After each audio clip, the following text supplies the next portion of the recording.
Well, I've got 6:32, so let's go ahead and get started. Open up with a quick prayer. Let us pray. Gracious God, continue to open our hearts to what is good, to what is true, to what is just, difficult, what is enlightening, to what binds us together, and to what gives us the ability to be merciful and loving to one another.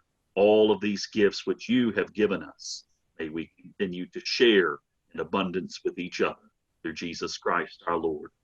Amen. Much of that you heard. My signal's pretty awful here tonight, even worse than usual. So I know, and there it goes kicking out right there. So you're going to hear bits and pieces of me. I know Brian's got to leave early, so let me do a couple of logistic announcements. So next week will be our last class, and I am going to make sure pull in everybody on that, including I may even invite a few people who have not been coming to the class, but I know have been watching it on YouTube. And this goes for all of you watching on YouTube. I would like to have a Zoom discussion for everybody next week, because next week will be what are we going to do with our conversation from this book? That's going to be really, where do we go from here? It's been nice conversation, been enlightening conversation, it's been good conversation, but for me, it's okay, so what's the next step? So that's going to be next week for our final class. There's a few folks who told me they could not be here tonight. In fact, this is by far the lowest number we've had in the discussion.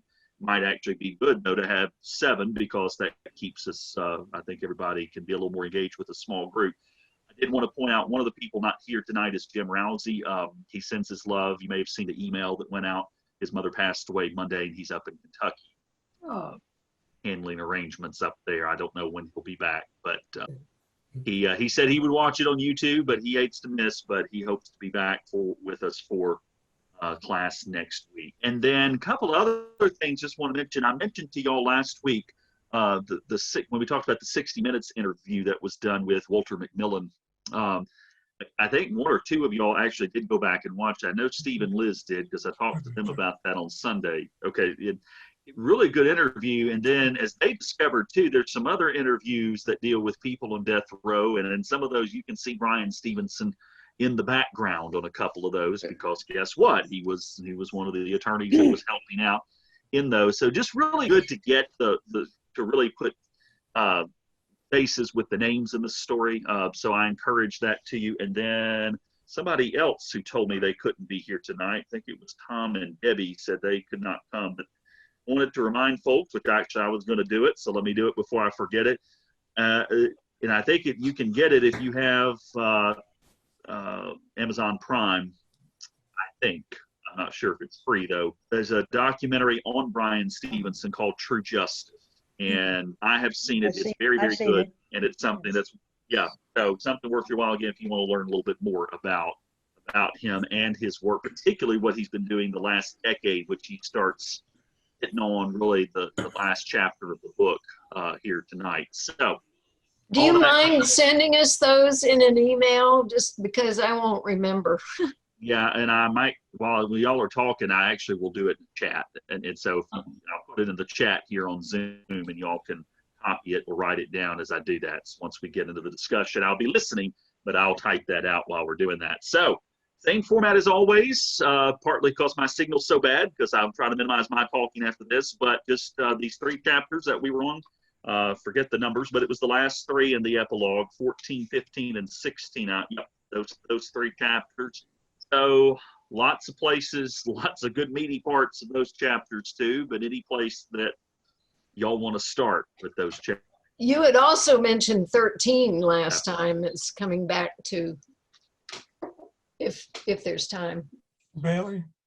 Yes, sir. I recommend, last night on Frontline, there was an hour discussion of Newark's attempts to work with the police department on improving their program. Mm-hmm. It's a very interesting program, a lot of interviews with the mayor of Newark, and it really points out some of the difficulties. As well as, I mean, it's a very interesting, good discussion. Newark has made some progress with some actions, but they've also had problems. And it's an excellent discussion of the issue. Yeah. I mean, we could get into a topic just about police work. And I mean, police work is some of the hardest things. I mean, it's always been hard work. and it's become such harder work now.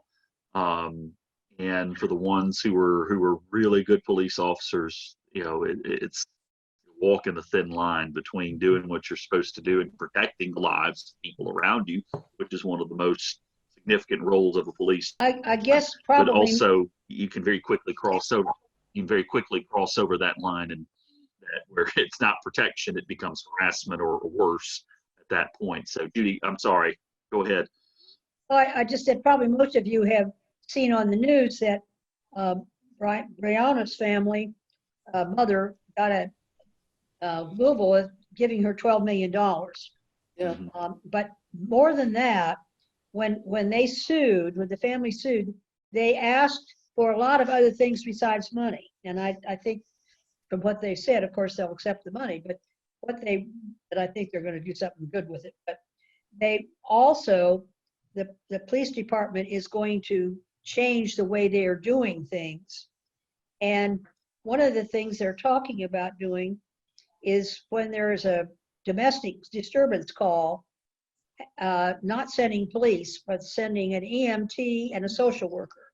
Right. And there are towns that have done that. There is at least one, and I've forgotten the name of it now, but they have had over 300 calls where they have sent a social worker and EMT, and not once have they had to call backup police. They've handled it themselves.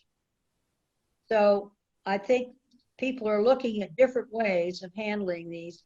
And also, they won't be able in Louisville to do these no-knock, breaking in your house things, which was the Brianna problem. So maybe some good things are coming out. Well, and that's like in Rochester, March must have been a horrible month, because it seems to me that is the month when a lot happened in various cities. And Prude is the one who, again, there was an emergency call, and they were hoping that he could be helped. And then they put the bag of, the sack over his head, and he died within a few days. Again, if they had had emergency personnel there, none of that should have happened.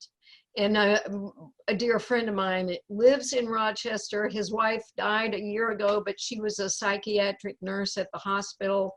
And the nurses were out protesting, saying, we have never killed a patient that was having the problems that young man was having. And the whole point is the medical community needs to be part of the answer for those kinds of emergency calls. I think last time you had said, quietly at the end that we could say something about 13, because we never did. Yes. And I think Yes. the thing in 13 that, among others, there's so many things that are shocking. The fact that people can be incarcerated as long as they were wrongfully and get nothing in recompense when they're released from prison. I just find that so horrific. And they're just let out, and now they've got, the community saying, oh, you were convicted, and then they've got to say, no, it was wrong, but it doesn't matter. They're branded for life, and they have no help. And I don't know what Bryan and his group has done. I think somewhere they mentioned, trying to get things started that can be a help to these people. I think of the later chapter when the young people who've been in prison for 50 years and finally let out, how do you help restore them to some sense of well-being in their community? Okay, they got out, and that's fantastic, but it's kind of like, well, now more problems are going to begin.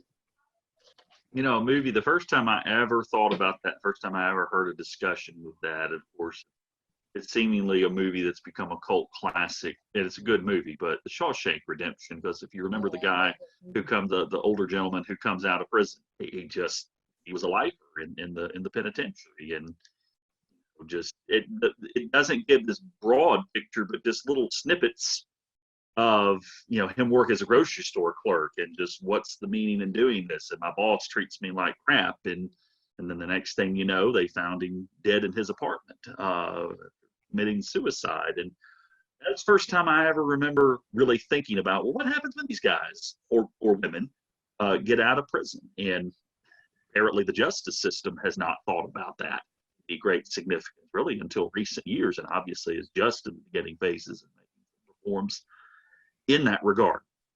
Dave's Bread, if you read the package of Dave's Bread, he employs former prisoners. Mm-hmm. There's not enough of people that do that, though. I mean, you get out of prison, and of course you go for a job. Unless there's an organization that helps you get a job, there's got to be some group that helps you. You can't just dump them out of prison or out of jail. They've been in jail for a year or two and expect them to get a job. Who's going to give them a job? They don't have any background. They don't have any employers who can say good things about them. So what are they? They're going to end up being on the street. Then you've got another problem. Kaz Walker, the grocer in Knoxville, was known to hire former felons. Yeah.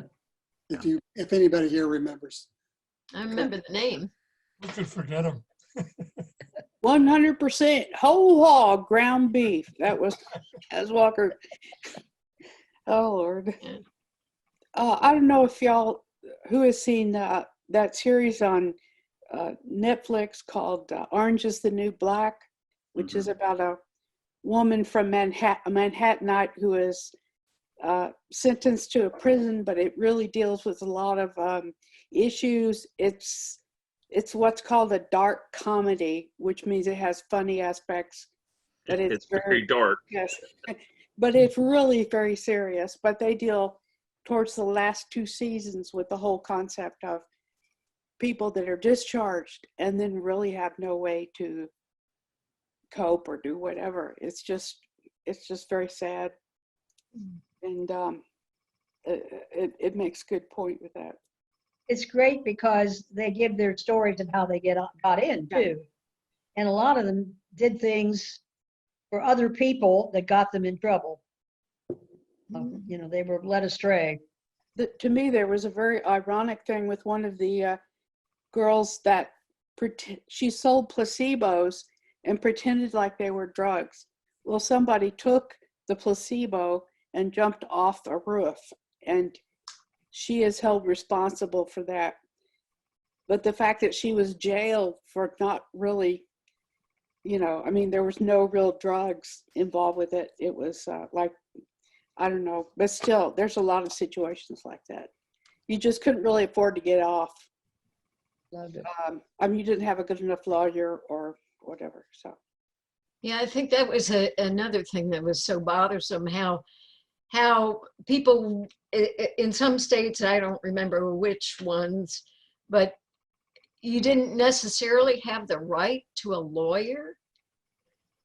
And then if you did, they might have paid the lawyer $500, which means, they wanted to get it over with as fast as possible and didn't really want to look into what the real issues were. And then the other thing of totally discredit in the chapter, about the women in the stillbirths, when I went back and looked at that some more, they discounted the evidence of given by expert witnesses and took the so-called evidence or testimony of people who weren't even really legitimately able to do the work they asked them to do. It just blew my mind. It's almost like there was a will to just get everything over with and move on, and we don't care who we hurt. I think the term miscarriage of justice or another analogy or whatever is or adjective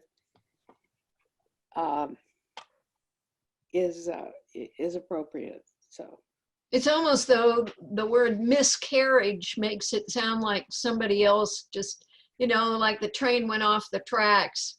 It doesn't feel like there's a human that will to be perverse that seem to be part of these stories. You know, miscarriage, just, you know, like things happen.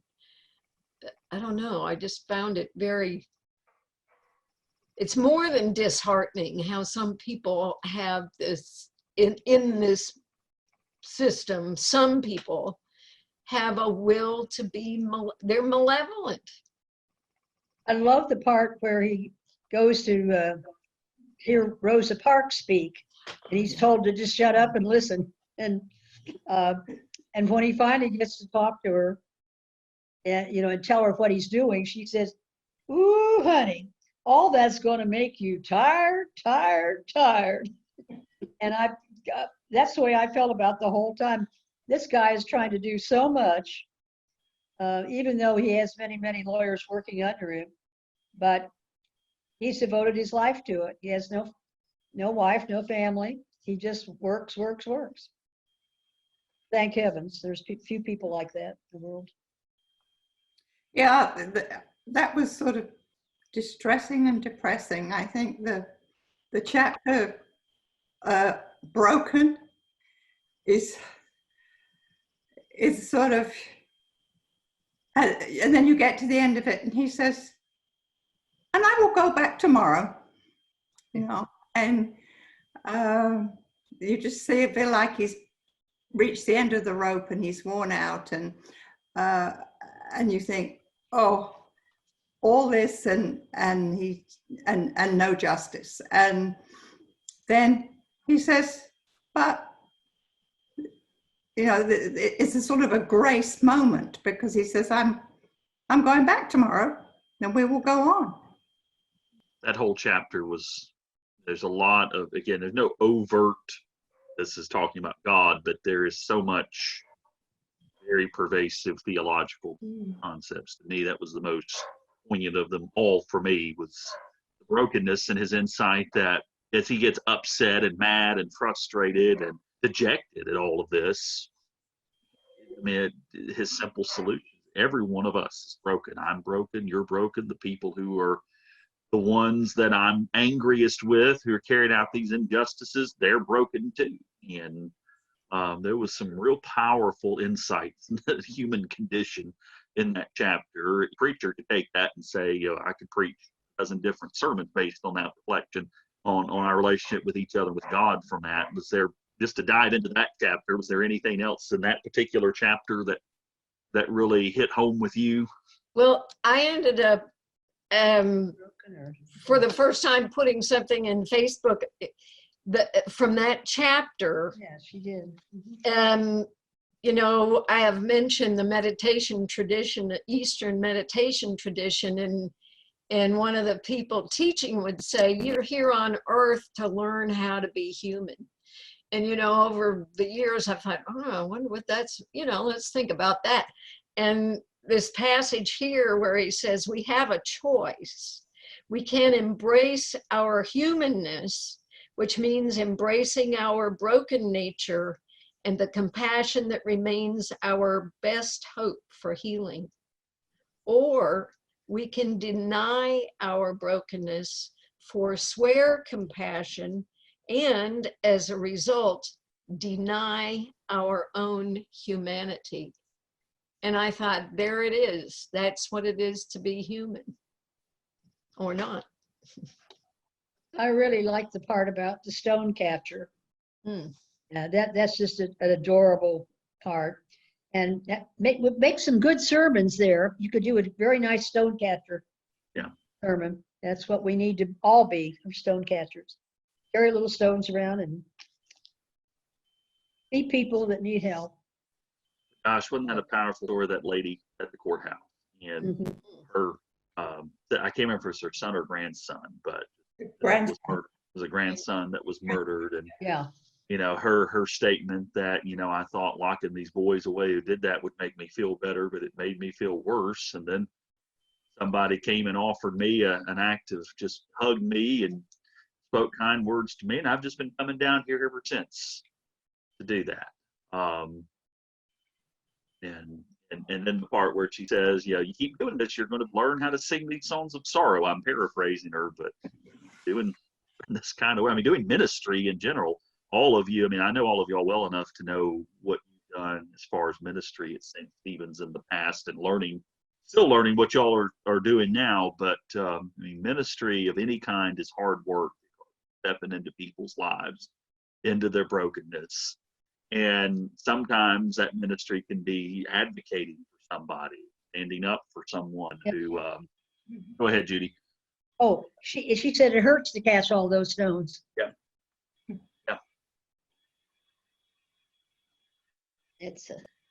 That's lovely. I wish that the movie that they made had maybe covered a little more of his insight. I don't know how many of you have seen that. It focused on Walter McMillan.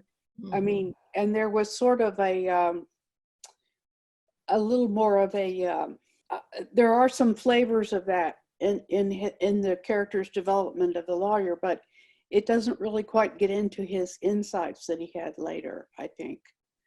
Or No, the other and types. you really can't expect a movie. Yeah, A movie has to, hone in on one story and make that one a good one. But a lot of people have said, I've seen on Facebook, and people that replied to Gay Marie's thing that she put on, people have said, "Oh, I love the movie," and you just have to say, well, you have to read the book, because there's so much more in the book than there is in the movie. But at least the movie captures people's, I mean, most people, when they finish seeing that movie, they can tell you what it was about. And that's what you have to do, is have a narrow focus in film. And if they had started preaching, then it wouldn't have been as popular. Some people would have turned it off. I also liked what he said in that chapter 15 about mercy.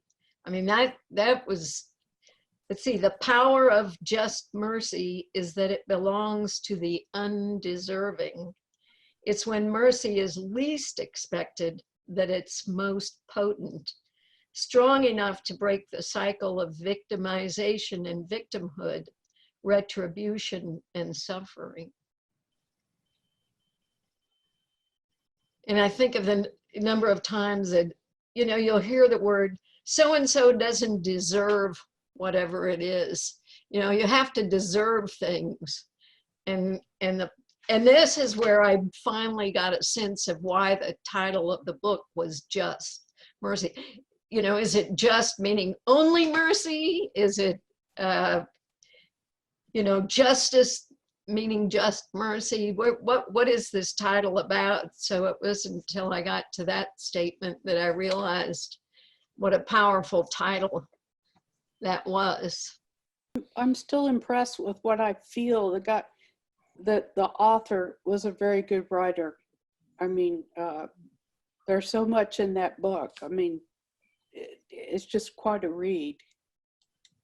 And I've passed the book on, or trying to pass the book on, to my sister-in-law, who works with NAMI, which is the National Alliance for the Mentally Ill. And she goes to prisons and tries to teach them how to better handle people that have mental illness and things. And she has really identified a lot with the sort of a lot of the Don Quixote aspect of what the author's trying to do, which is just sort of change a whole attitude system. And I hope she enjoys the book as much as I did. So. But she doesn't mince words when she talks about a lot of the local county prisons and a lot of the abuses that go on there. And it's very sobering to realize that we're not really in a isolated situation. There's things like that go on all around us. So Do not get arrested in Roane County. yeah, especially in Roane County. I'm serious. It's interesting. I'm one of these people that reads the notes at the end. And there's some very interesting things back there.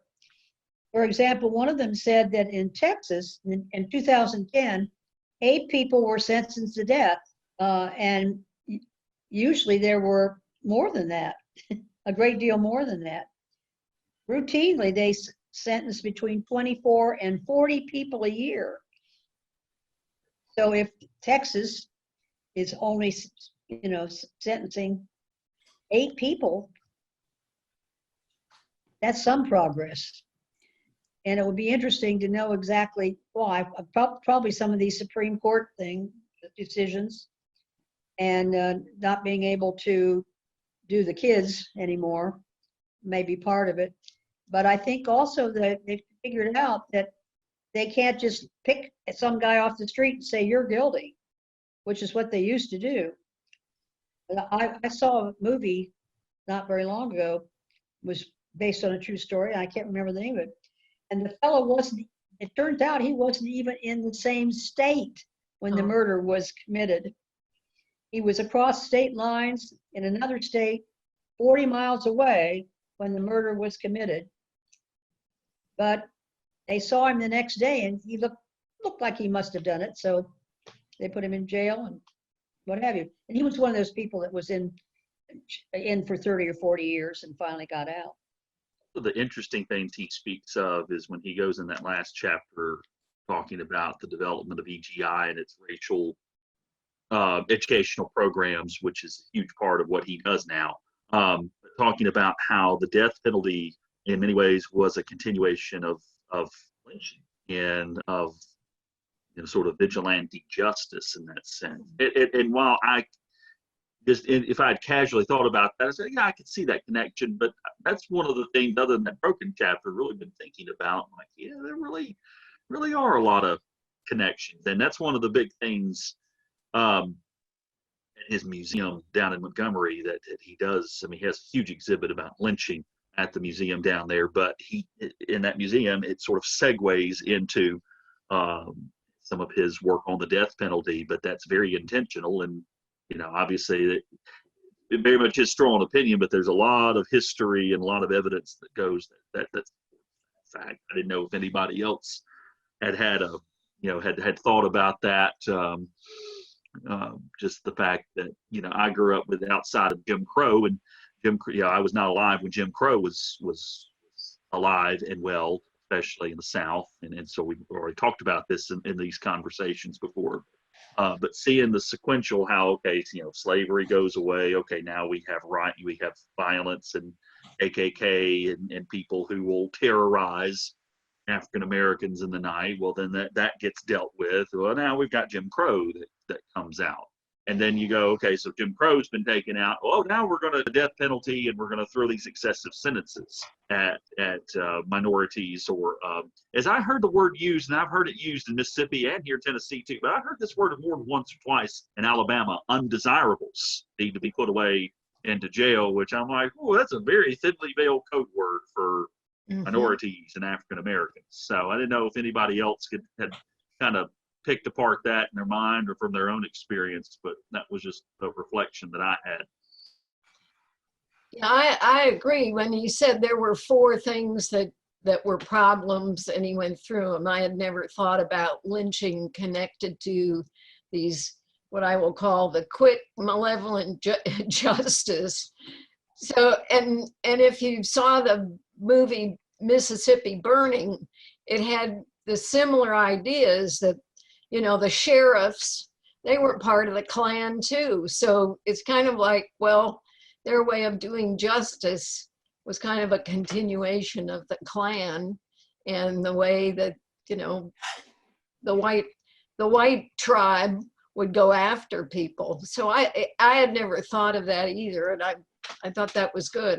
All the other institutions he talks about, I had thought about, and also the fact that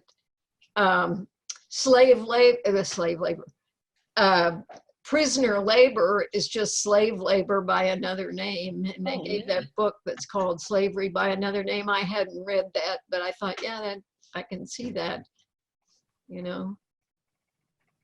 By the way, I wanted to copy what you wrote in the chat. My computer isn't letting me copy it, nor is it giving me, maybe it's only at the end that I can save the chat, but I have no way to save what you typed in there. I've tried everything, and I've done it in other meetings, so I don't know why I can't do it. If there's a way you can copy your own stuff. I can shoot me if you do me a favor, if you can't copy it by the end of this, shoot me an email and I will send it to you and reply to you by that Okay, great, thanks. email. One of the things that you find out when you go to that museum in Montgomery is the fact that convict labor was the major source of income for the state of Alabama in the late 1800s. Mainly they were in the coal mines. I didn't realize that Alabama had coal mines. Because they don't seem to have them anymore, but you think of Pennsylvania and places like that with coal mines. That's another thing I learned at one of the museums there in Montgomery. I learned that there's 3 different kinds of, Alabama has 3 different kinds. It's like Tennessee. It's got 3 different sections with completely different land and everything. So, but yeah, that's what it was to their advantage to have pick up a lot of people and put them in jail because that's their income. That was the state income of Alabama. That's the same in Tennessee. That's what the Lake City War was all about, was the use of convict labor. Yeah. Yeah. The what war? Lake So-called City. Lake City War between the local miners and the labor they were bringing in. The state was using. There's a museum in Lake City, or what is it, Rocky Top? Rocky Top, yeah, the Rocky Top War. There's a museum on the Lake City War. It's quite a fascinating story. Yeah. Oh, it wasn't just Alabama, it was every place doing it. Yeah. Although I must say, the more of those cases, whether it was the women or kids, I thought, who wants to live in Alabama? Good gosh. People need to get out of Alabama. Isn't Alabama the state that somebody had proposed that women who get abortions should have the death penalty? I think it was Alabama, and I think that's the other thing that stunned me. That was proposed, yes. Yes, and here you can say your right to life, and we got to protect the fetus, and then you see all of this other miscarriage of justice and trying to, well, you want executions and get rid of people, and it's like, wow, how can you? I don't know. I just found that stunning. You're obviously not a football fan. Huntsville's down there. I mean, Huntsville, and They sure do have good football. Maybe they threaten them with life and Huntsville, Huntsville and Mobile, and Judy, you said this earlier, Huntsville and Mobile, it's basically like Knoxville and Memphis. They're in the same state by nominal relationship, but they're vastly different places. And it's, as I've said to you all a couple of times reading this, and like, oh yeah, I know this place. Oh yeah, I know this place. Yeah, it talks about Mobile here, and I know who some of the judges were because they're retired, obviously, by now, the ones he mentions. But for all the wonderful things in Alabama, there were some times where Sarah and I would watch the news, some stuff that would come out of the state legislature, and I know it's easy to do that here in Tennessee too. But our eyebrow. What are they talking about here? We're going to deport DUI offenders. Only the immigrants who are here, even if they have documentation. I remember that was proposed in the state legislature. I'm just like, yeah, y'all are I'm just a little different down here. Yeah, this week Georgia is running them a close second, though. They're doing some terrible things in Georgia, if you haven't read the news in the last day or so. So Georgia is going to talking about ICE. Yeah, they're giving women hysterectomies, and that reminded me very much of what Dr. Mengali did in the German prison camps. They operated on women and did interesting things to see what would happen. Well, in this country, there was forced eugenics in this country for young women who were mentally retarded, they would call them. And the granddaughter of a woman I rented a room from in Austin, Texas, many, many years ago, her granddaughter was given, without explaining what it was, they gave her a hysterectomy. I mean, that used to be something that was done in the United States. I'm not sure when that stopped. Does anybody, maybe in the 70s sometime. It hasn't stopped. It's just kept quiet. I know somebody in town. I'll leave that. I won't say more. Yeah, no incrimination. Not on Zoom, at least. And it's not always a bad idea, you know. Another thing I remember reading from 15 as well was the comment about going back to the whole idea of domestic terrorism. Is that comment where he had a couple of people who came up to him and said, you know, I'm kind of tired of all these people saying after 9/11 it's the first domestic terrorist attack in our country's history. And again, as this is where it's a very blatant example of how people who are not African American, us, this group, perception of things is so different. And part of this conversation, as it does extend to people of different cultures and races, is to really get home this point that we just don't have the same perception on things. But that was just a glaring classic example of that right there.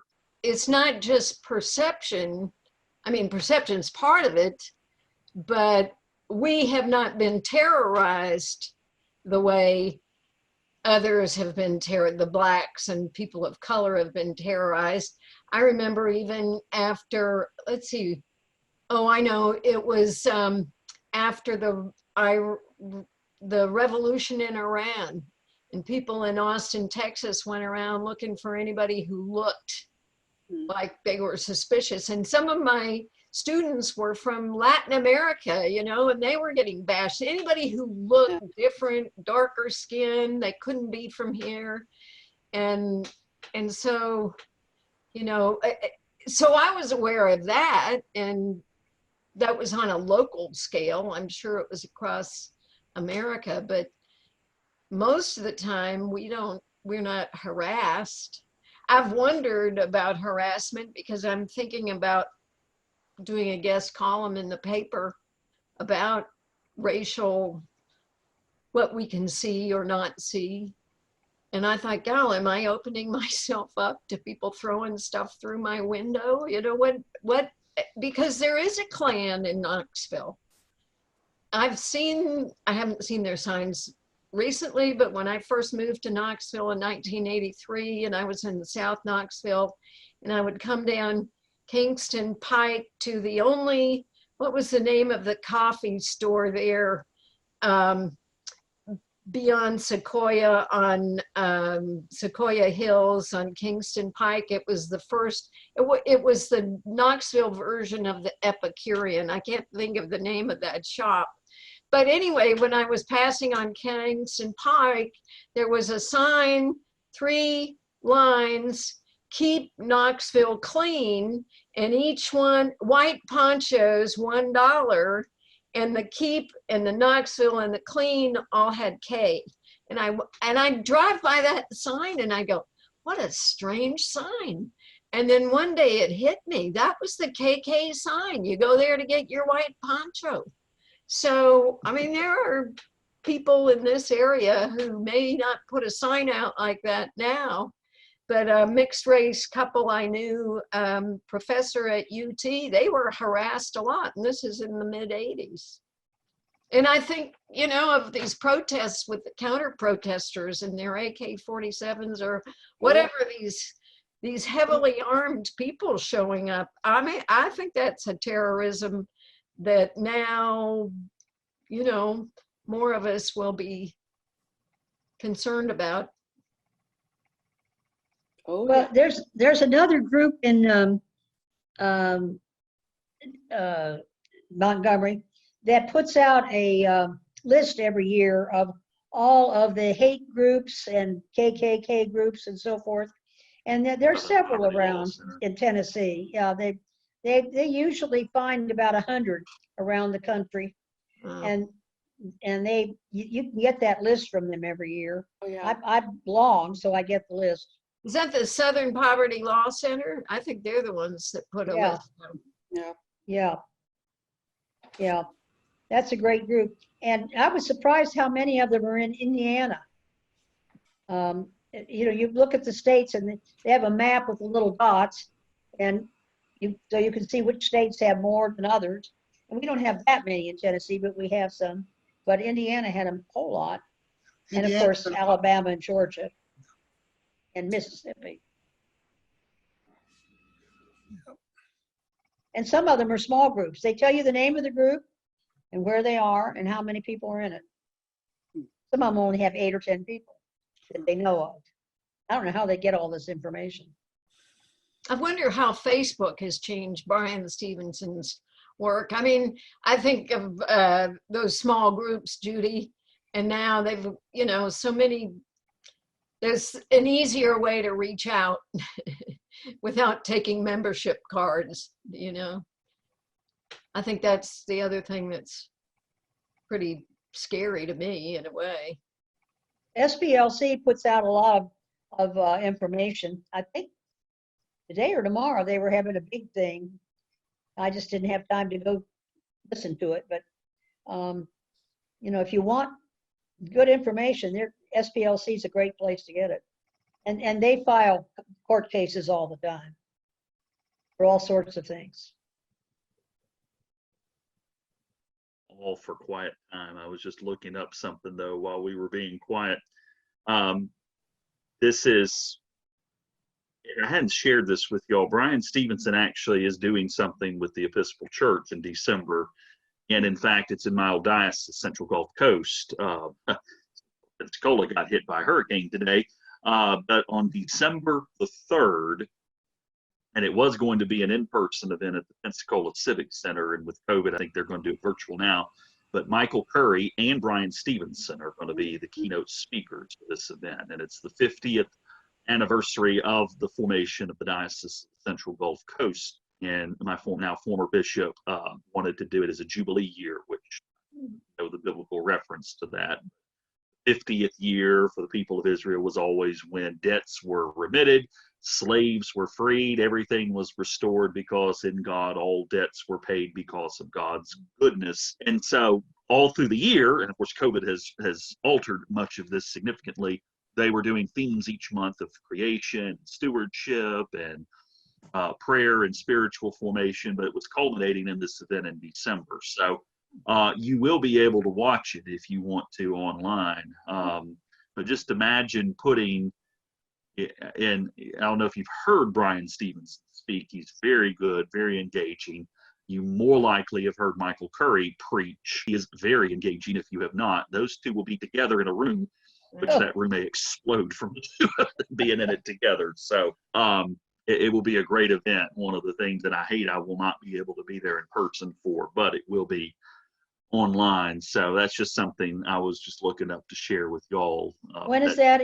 When is December, it starts December the 3rd, which is a Thursday, and goes through December the 5th. I'm not sure which day of those three that they will be speaking. I will find out, probably send something out to the parish ahead of time. But it will be a wonderful Sharon will go. You once mentioned, Bailey, that the church, and I wasn't sure if you meant St. Stephen's, but somebody had made disparaging comments about the church as being friendly to blacks. I mean, maybe even use the N-word. Was this something St. Stephen's? Yeah, we had a person.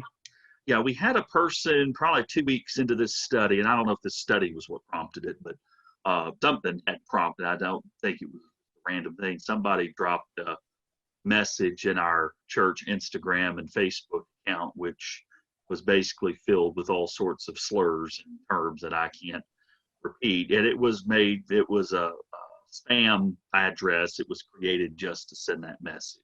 And there's been a couple of people at the church, one family that's left who was upset that we were promoting the protest that was going on a few months ago. And another family who talked with me and actually are fine with us having these conversations, and actually now think it's a good thing that we're doing this. That's the only thing I've heard. But so really there hasn't been that much of a negative response so far. But that one message was, I don't know who it was, don't know what the motivation was, but it was something that I could only read a partial bit of it because it got flagged very quickly. Thank you. That's when the filter on Facebook and Instagram worked. But what I could see was not appropriate. That was a nice way of saying it. So. Well, I don't need to know who, but I mean, whoever it is that left the church over it, I'm just curious what the basis of their objections were. What's their reasoning? Yeah. The biggest criticism, this is not from these folks, this is just from what I hear in general from folks around the church. Number one, what I hear is the church not be involved in politics. Well, see my sermon from 2 weeks ago about that. Number two is this is all part of a liberal agenda, which identifies a particular side of the political spectrum, which I'm always very sensitive because I think it takes all of us to work on this together. And in fact, some of the people I've had some really good conversations with, besides y'all in this group, have been some people that I know tend to be more on the conservative end politically, but they're all in favor of us proclaiming, talking about this and working on building relationships with people and recognizing that African Americans, Hispanics, minorities of all sorts have often been the victim of systematic racism or oppression in our country and in other places as well. And the third thing that's come up that I've heard among some of the conversations I've had here and in other places is it just makes people uncomfortable. And I think that's one of the most damning criticisms of the church. And I say the church, not St. Stephen's or any of my parishes where I've served or any other specific parish, but just the idea that especially churches where it's supermajority white, it's supermajority one way or the other, we've had the convenience in many ways living without being too concerned with the cares of the world. And there's an old saying, comfort the afflicted and afflict the comfortable. And I have learned in ministry when you sometimes afflict the comfortable, not out of intentionally trying to afflict someone, but bringing up things like this that make you think about your own life and your own perspective and how maybe we could be doing as individuals and as a community a better job of engaging the needs of the wider community. Yeah, it's going to make you uncomfortable a little bit. And some people don't want to go to that place, to be quite frank. Those are really the three big things from my perspective. I'm sure there's other reasons, but that's just been my experience of when I hear objections to us having these kind of conversations that usually, and that's about the order too, that it's usually in. We shouldn't talk politics, or it's from one particular agenda that we don't need to be following, or it makes me uncomfortable, usually in that order. Of course, Jesus didn't make anybody feel uncomfortable. Not at all. That brings back memories. My wife and I were the sponsors for the young people's group in St. Stephen's back in the late 60s. And we arranged to have a get-together with one of the Scarborough church group, young people's groups. And I got a call from the church's scoutmaster letting me know clearly that we had no business exposing our young people to that group. And, it was not pleasant at all. Yeah. We did. The kids had a good time. Yeah, when I came in 74, I don't know if any of you remember Forrest Harris, the pastor at Oak Valley back. Well, he asked me to go into Scarborough to teach classes, and off I went. And the phone started ringing. Yeah. I could not believe it, what I had stirred up. You mean parishioners were calling you up complaining that you went to teach? Oh, not just parishioners, folks. It was more people from the YWCA. Not true. Can you believe that? What were you teaching? What kind of revolutionary class were you teaching? It wouldn't matter. It wouldn't matter. It was the concept of, going into the community and how, I was going where I obviously shouldn't. Nobody told you that, did they? People are very strange. Oh, I know. Something else had popped out at me in the book. No, it's not in the book. In recent news, was it about Prude? The stuff that Rochester was keeping secret, and there was a note in the police notes, and it says, make him look like a, not perpetrator, not a perp, but it was clearly somebody was writing in there to make him look like he was, a criminal who deserved what he got. And that reminded me of the book. That's why there for a minute I got confused. Was it the book or was this current? And I thought, gosh, the same thing is going on, trying to make, so here's a victim. So rather than, admit there was a problem and we shouldn't have done it, etc., we're going to make the victim look like he was guilty and therefore deserved whatever happened to him. I mean, that was in the Washington Post just today, because it was, I think this morning that I saw it and I thought of the book immediately. It's like, oh my gosh, it's still happening. Did very many of you watch the town hall that the president had last night? Not me. Oh dear. Well, the best questions were asked by Black people, and they weren't answered. That's all I'll say about that. What were their questions? Well, one of the questions was by a Black minister, big Black, large man, and he said, Mr. President, you are always saying, let's make America great. He said, why is America, tell me how America is great for Black people that live in the ghetto now.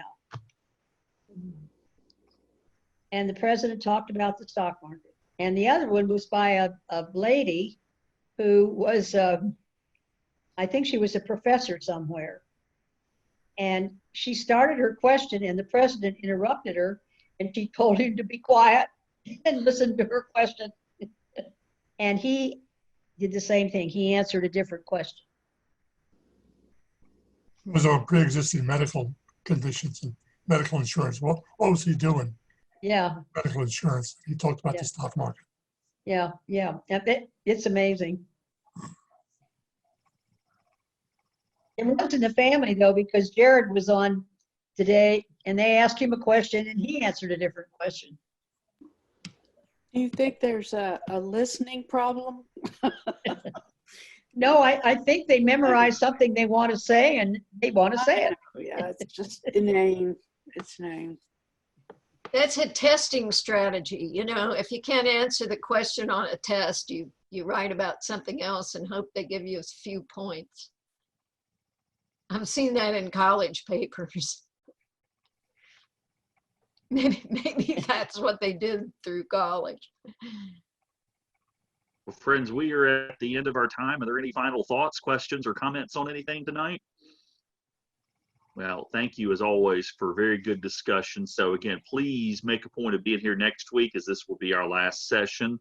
This goes to those of you who are watching this later on YouTube. Hope you can join in on Zoom. We'll still have this on YouTube recorded if you can't, but it will be opportunity for us to say, so what can St. Stephen's do? And I go back to what I said. This is an invitation for everyone, particularly if you're watching this and you're a little uncomfortable with this conversation. Your input on this is going to be very appreciated. by me in particular, and I can assure you by all of the people that are on this Zoom discussion as well. Or if it's something that you'd like to share privately with me, please do so. But there's a lot of different things that we can do to build off of this discussion, to put it in action, and I'd like to really just kind of talk about that next week as we wrap up this wonderful book study. So again, thank you to all of you here for your, yes. Deb? Quick question. Are we going to have a continuation of a general book discussion group, or, I mean, Yeah, I am remiss. We've got a couple of series that'll be coming up in October, and I'm going to make those announcements another week or two. I know one's actually going to be something that Jamie Kennedy's working on, that I've been remiss in following up with her and getting final details. But as soon as I can get with her and give her a launch date, you'll see something about that come out here shortly. As far as me leading a book discussion, I probably will start another one at some point. My strategy right now is I like to do one for a little while, then let me take a break, let somebody else do something, and then I'll come back on at another point. But, you know, we've got so many wonderful people who are both capable of leading conversations, but also of presenting on subjects that they clearly have a great deal of expertise in. So that's a long answer to your question. Yes, there will be something continuing after this around the beginning of October. Good. So, Great. all right. Well, thank you all very much. And Good night, we'll everybody. see you next week. good to see everybody. Good night.